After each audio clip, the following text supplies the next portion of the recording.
वो मैं ये कह रहा था कि अगर आपने हमारा चैनल अभी तक सब्सक्राइब नहीं करा तो अब भी कर दो, नहीं तो बड़ा पछताओगे, बड़ा पछताओगे। Presented by Alkmaar Gupta. घाट पर मिलेला रखिया करबो तोरा सा भेट गे। DJ RK Villiers, DJ RK Villiers, SK Music Recording Studio, Saharsa. आई है घाट पर मिलेला रखिया करबो तोरा सा भेट गे। आई है घाट पर मिलेला रखिया करबो तोरा सा भेट गे। पिन सूट सलवार होता यही है तैयार, पिन सूट सलवार होता यही है तैयार। अबे मैं करी हन लेट गे, लेट गे। आई है घाट पर मिलेला रखिया करबो तोरा सा भेट गे। आई है घाट पर मिलेला रखिया करबो तोरा सा भेट गे, करबो तोरा सा भेट गे। आई है घाट पर मिलेला रखिया करबो तोरा सा भेट गे। DJ RK Villiers, DJ RK Villiers, SK Music Recording Studio, Saharsa. हाँ, छठी मैया के घाट पर सब है फल फूला सुपबा गे।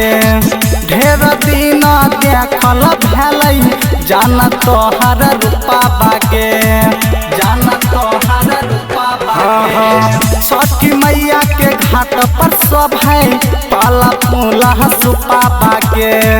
ढेर दिन देखल भेलै जान तोहर रूपा बागे। करी है नहीं नकार छियो असली यार, करी है नहीं नकार छियो असली यार।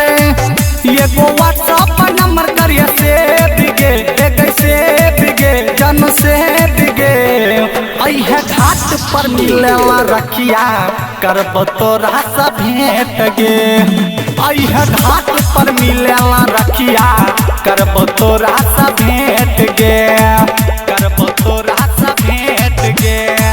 आई है घाट पर मिलेला रखिया करबो तोरा सा भेट DJ गे। RK Villiers, DJ RK Villiers, SK Music Recording Studio, Saharsa. हाँ हाँ, आज तमल के देवैया रखबा मंगबैया सिरबाद गे।